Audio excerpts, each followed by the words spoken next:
Hey there, guys. I'm Janine, 24, female.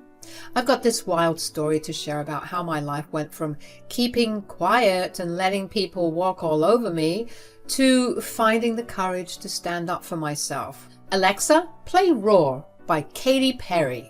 Like I mentioned earlier, I used to be that girl who was conditioned into being a total doormat. You know, always second guessing myself, never speaking up, letting folks bulldoze right over me. But hey, I'm pretty sure a lot of us girls go through that stuff growing up, right? So let me take you back to the time when I met my ex-husband. This guy, Ashley, he was this towering 6'3" dude with a full beard. And yes, the irony isn't lost on me that such a man could be named Ashley, LOL. Guess his parents were expecting something different. Anyhow, this guy was an absolute beast. Couldn't let anybody even look at him the wrong way, but that's what drew me to him in the first place. He was assertive, dominant, and just oozed confidence. I mean, he was the complete opposite of little old me, which made me swoon. I fell head over heels for him because he represented everything I wasn't. Strong, decisive, and not afraid to speak his mind. I let him make decisions about everything, and I was cool with that. He was also a bit older and more experienced, and I trusted his judgment. My job, I thought, was just to sit there and look pretty. Life seemed pretty peachy like that. Fast forward to a few weeks after our third anniversary and things started going south. Ashley, who used to be this confident and assertive guy I admired, started getting more and more rude. I don't know, you all. He was kind of cocky and snarky and passive-aggressive. It was as if he was constantly looking down on me. He basically did a complete 180 on me, and I couldn't wrap my head around it. What happened to the guy I fell in love with? I remember this one time when I properly started connecting the dots. Janine, we really need to talk about these household expenses. I mean, it's like you're still spending money like a kid in a candy store. Well, I thought we discussed the budget and I've been trying to stick to it. Trying, huh? It's not rocket science, Janine. It's basic stuff, really. I thought I was doing okay. What do you mean? Janine, sweetie, I thought that handling the household expenses was something you were capable of, but I guess I was wrong. Looks like I'll just have to deal with that too. Excuse me? I mean, you're just not that good with money. It's actually quite sad. Come on, Ash. You know I'm trying my best. I can learn. Learn? Janine, it's just that some people are better at this stuff than others. Don't stress yourself out too much. I can clearly see that you can't handle it. Well, I don't want you to think I'm a burden or anything. Oh, Janine, I don't think you're a burden. I just think you're, well, a bit more vulnerable when it comes to handling these things. Look, Ashley, I'm not stupid. I can learn, and I don't need you talking down to me like I'm some child. Hey, I'm not saying you're stupid, and I'm not saying you're a child, but let's be honest, some things just aren't for everyone, and maybe handling money is just one of those things for you. Ashley, I don't want to keep arguing about this. Just trust me and let me handle the household expenses, okay? All right, Janine, if you say so, but it's just that sometimes you make it seem like you can't handle even the simplest things, you know? Fine, whatever, Ashley. Now, I ain't gonna lie, it wasn't easy for me to accept the fact that my once dreamy guy was becoming a bit of a jerk. But here's the twist in the story, folks. It was also a turning point for me. A wake-up call, if you will. I stumbled upon a flyer at my gym one day advertising these boxing classes, and you know what I thought? Why not? I mean, what did I have to lose, right? I needed a change, and I needed something to distract me from my crappy husband, and this seemed like the perfect way to step out of my comfort zone. And guess what? I started enjoying those classes like nothing else. My trainer was like a real-life Rocky Balboa, always cheering me on and telling me how proud he was of me. He'd say stuff like, Janine, you're capable of anything you set your mind to. Man, that felt empowering. It was like a switch flipped in my head. I realized that I didn't have to be a doormat to earn respect, just like Ashley. So I began to embrace this newfound confidence little by little. But here's where the drama really kicks in. Ashley started to notice the change in me, and it seemed like he wasn't too thrilled about it. It's like he didn't want me to be anything other than what he expected. He started doubling down on his aggressiveness and rudeness, which would often reduce me to tears. But here's the thing, instead of breaking me, it only pushed me further away. I'd spend most of my time at those boxing lessons, improving myself and shedding the self-doubt that I'd carried for way too long. So fast forward a couple of months, and Ashley and I were basically living like two strangers in our own house. I mean, it got so bad that Ashley was trying to shut me out completely. He'd make food just for himself, not even bothering to acknowledge my existence. It was like I was invisible, or worse, an unwanted guest in my own home. Now here's the kicker, folks. When I decided to give him a taste of his own medicine, boy did he flip out. If I did the same, suddenly he was all about yelling at me for no good reason. It was like living in a never-ending episode of a reality TV show. I'll admit, because I'm sensitive at heart, there were a couple of times when Ashley succeeded in his sick and sadistic plan to make me upset. I'd cry or just hop in the car and drive off to cool down somewhere. But more often than not, I stood my ground, which was surprising to both him and me. I wasn't going to be pushed around anymore.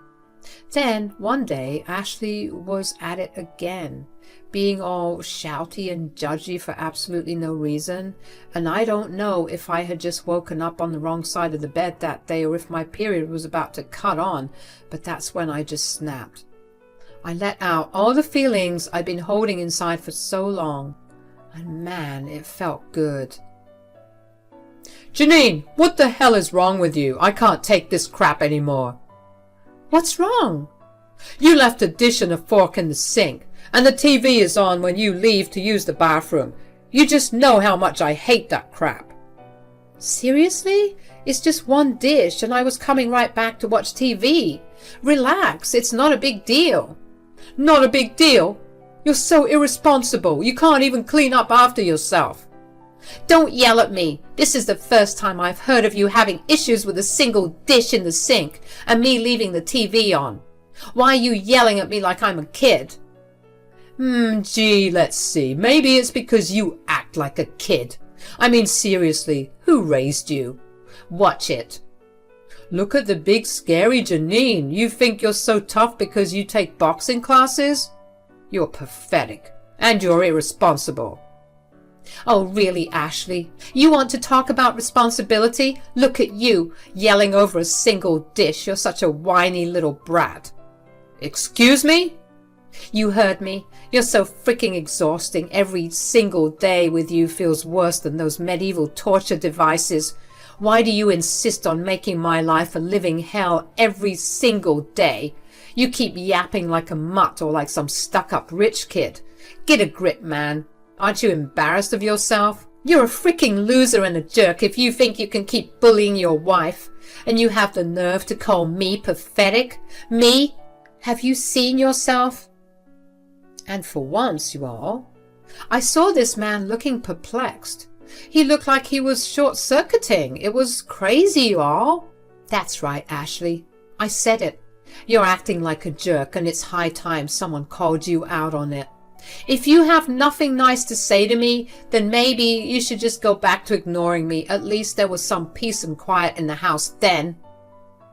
He was too stunned to speak, and I guess in some manipulative way to get back at me, punish me, he decided to go on his longest silent treatment spree, which lasted a whopping 3 weeks. Can you believe it? It was like living with a ghost in my own house. At first, I was kind of okay with the whole not talking to each other thing, like I said when we were arguing. It gave me some peace and space to thank God. But then it came time to discuss the practical stuff like household matters, paying the bills, buying groceries, and all that grown-up stuff that you do when you decide to get married to someone. So, like the big girl I am, I put my pride aside and decided it was time to break the silence and talk to Ashley. But guess what? He was still being super petty. He just wouldn't say a word. It wasn't until the third week of this nonsense that he finally decided to speak up, and oh boy, when he did, it was a bombshell. He told me that his parents were coming to stay with us for about a month. Apparently, their house was undergoing some treatments by pest control and exterminators. Why? Because they had a full-blown roach infestation, so they decided to put up with Ashley and me for a while. Let me tell you, my stomach did a somersault. Now, you might be thinking, Janine, what's the big deal? In-laws visiting, no problem. But hold on a second, because here's the kicker. My relationship with my in-laws hasn't exactly been sunshine and rainbows. All of it goes back to some drama that went down during Ashley and Mai's wedding. So just to give you a brief rundown on what happened on my not-so-special day, I was all dolled up in my beautiful wedding dress and everything was just perfect. Until, well, Jasper, my father-in-law, decided to do something pretty spectacular. He, ruined my wedding dress. Yep, you heard that right. He wasn't paying attention to where he was going, despite being told many, many times to sit down. I think he was already tipsy at that point, and he managed to step right on the train of my gown and spill his whole wine glass on me. You can probably guess what happened next. I burst into tears, completely distraught, my makeup smudging and looking like a hot mess. I didn't know what to do. Now, you'd think that on a day like that, anyone would cut you some slack, right? Well, not my mother-in-law, Natalie. Oh no, she decided that my tears and the attention I was drawing to myself were completely unnecessary. Like, are you kidding me, lady? So she started shouting at me, which made me cry even harder. Can you imagine? I looked like a mess on my own wedding day. It was awful. We had to delay everything while someone ran to grab a simple wedding dress for me, and we had to get the makeup artist to redo my makeup. Yes, we had to pay double. So instead of being this beautiful and joyous occasion, it turned into a total disaster. Guests were disgruntled, I was depressed, and my in-laws were fuming for whatever reason. Ever since that fateful day, I've tried my best to steer clear of my in-laws. I mean, who wouldn't? I never got an apology for the way I was treated on my special day. It still stings, you know. And when I look back on it, I can't help but realize that Ashley didn't really do much to stand up for me in that situation, despite all the dominant, protective, and macho man claims he used to make. So when he told me that those two demons would be staying with us for a whole month, I almost started hyperventilating. There was no telling what those two were going to do. And with the presence of Ashley as well, it looked like I was going to be thrown into a lion's den. I knew that I had to do something to make sure I was going to be okay in the end. The day the in-laws were set to arrive had finally come, and you can bet I was nervous as all heck. I mean, who wouldn't be? And of course, as soon as they got there, it was like a hurricane of criticism. Natalie, with her eagle eyes, started criticizing everything she laid her eyes on in the house. From the curtains to the carpet, nothing was spared. Jasper, on the other hand, couldn't resist making snarky, rude comments. He even went as far as reminding me of my traumatizing wedding day. Real classy, right? But wait, there's more. Ashley, my darling husband, decided to join the party too. He'd often egg his parents on and laugh along with their rude jokes and comments. I mean, really, it was like a circus of rudeness, and it was slowly chipping away at me. Even though I was becoming a stronger person and standing up for myself, those words were cutting pretty deep. It's like they knew my vulnerabilities and were poking at them on purpose. This nonsense went on for about a week, and by that point I was already exhausted. I was being forced to cook and clean for everybody, and it seemed like everyone around me was leaving a mess on purpose. It was like they were trying to humiliate me, making me clean up after them as if I was some sort of Cinderella. Well, Janine, I must say, your decorating choices in this house are unique. Yeah, you said that when you first came here, Natalie. Thanks once again. I think our home has character. Character, eh? More like a cry for help. Dad, that's a good one. And Janine, remember that wedding dress incident? Such a drama queen crying over a little issue. How sad. Can we not bring that up? It's in the past. Why are we even talking about it? Oh, hush, it's called reminiscing. Why do you have such a stick up your... I don't have a stick up anything. Oh, well, maybe you need something because clearly you're stressed. Ash seems like you aren't treating your lady right. Well, how could I, Pa? I mean, look at her. She really let herself go, and she's only 24. Careful now, or people will think that you abused her and let her get like this. Huh. She's been doing that all by herself. I told you how she's been ignoring me, right? Just sulking all over the house, getting wrinkles and frown lines like great Aunt Maggie. No, really? That's not true, Ashley, and you know it. Don't say it like I've been doing this on purpose. You're the one who's been treating me like scum. Even if that were true, you think the solution is to shut me out? What are you talking about? You're the one shutting me out. All of you are just mean and crazy. You always bring up crap that hurts me. Oh my goodness, are we back at the wedding thing? I told you we were joking. You need to lighten up. Jeez. Yeah, Janine, lighten up. Seriously, Janine, that was hilarious. How could you not laugh? You guys are acting like high school bullies. It's pathetic. Oh, listen to her playing the victim as always. Victim? More like a loser. Yeah, a loser who can't even handle a little teasing. Ashley, how have you survived this long? By the grace of God, Dad. It's all through the grace of God. That's enough. I can't take this anymore. I went upstairs and decided to lock myself in my bedroom to cry for a bit. So after I locked myself in that room and had a good cry, I started tossing things around in frustration. It was like I'd reached my breaking point and I couldn't take it anymore. And then I had this moment of clarity. I thought, you know what, Janine? You'd rather spend money on a motel than live in this nightmare any longer. So I started rummaging through my drawers, getting clothes and looking for other things I might need while I was away. And guess what I found? The deed to the house. You see, the house we were living in, it belonged to my father. Hence all the unsolicited opinions about the decor from those evil people downstairs. The house was originally mine, but he decided to give it to us as a wedding gift. It had remained in my name for the longest time, even after the wedding. We always meant to get it changed to include Ashley's name on it, but well, we never got around to it. You know how that honeymoon phase can make you feel all delusional and delirious, right? Just leaving well enough alone and enjoying your life, because even though the house was technically mine, we certainly didn't feel that way. And we didn't see any rush in getting the deed updated. A stupid overlook on our part, but perhaps it was a blessing in disguise. I had an idea. I decided to come back downstairs and face my attackers, and when they saw me heading back, they started in with their jokes again. But this time, I wasn't having any of it, and that's when Natalie told me. Janine, since you've been away, we've been thinking we kind of like it when you're not around. You just have this negative energy about you that makes everyone sick. I'm so sorry to say it, but I think it's time for you to leave. What? Your negativity is affecting everyone and everything here. We want to play happy family with our son, and we haven't seen him in ages, and you're keeping Ashley away from us. Yeah, I second that. You're ruining everything.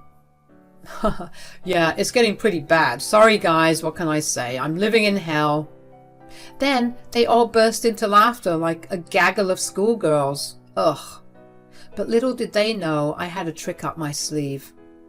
You know, there's no point in voting on whether to kick me out of this house because you guys have no say here. What do you mean? I showed them the deed which I had been holding behind her back the entire time.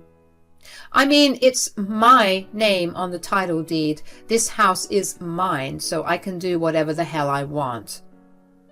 Oh, for crying out loud. Really, Ashley? You didn't get the deed updated? Well, we were going to. Save it. You're just as pathetic as she is. At least she's smart. Shut up, Jasper. All right, Toots. What do you want? You want us to stop joking with you? Fine. Actually, I would like for all of you to get the frick out of my house. You can play happy family with your son on the street. Natalie, Jasper, and Ashley looked seriously worried when they realized I wasn't joking about kicking them out of the house. Panic started to set in, and good Lord, did it feel good to see the looks of complete fear on their faces. Ashley seemed desperate. His eyes were darting around and looking at his mommy and daddy for reassurance, as if they could magically change the situation. Jasper attempted some damage control, somewhat apologizing and suggesting that maybe they had taken things too far, and saying that from now on they wouldn't tease me. But it was too little too fricking late. He was clearly trying to mend the situation because they were practically homeless, not because he had a single remorseful bone in his body. Natalie, on the other hand, was eerily quiet for once, too embarrassed to open her mouth about being caught off guard, I guess. Checkmate. She started blubbering out some excuses, saying they were a bit stressed and tired, so perhaps they took things too far. But I wasn't in the mood for excuses. I told them they had 20 minutes to pack up their things and leave. I even added that I'd send some of Ashley's stuff to his new address, assuming they could find one. Ashley started pleading with me, telling me that I was being ridiculous for doing this, but when he saw I wasn't budging, he was getting even angrier, saying that he wasn't going anywhere.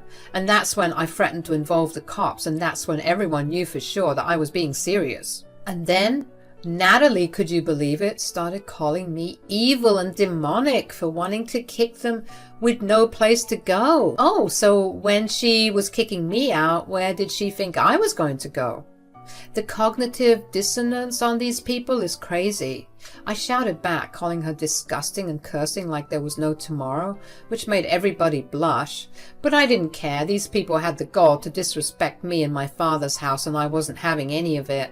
Eventually, I watched from the window as they awkwardly stood in the driveway, calling an Uber to take them who knows where. And you know what? It felt like a weight had been lifted off my shoulders. When I got bored of seeing them looking pathetic and cold outside, I went on the internet and started searching for divorce lawyers in my area.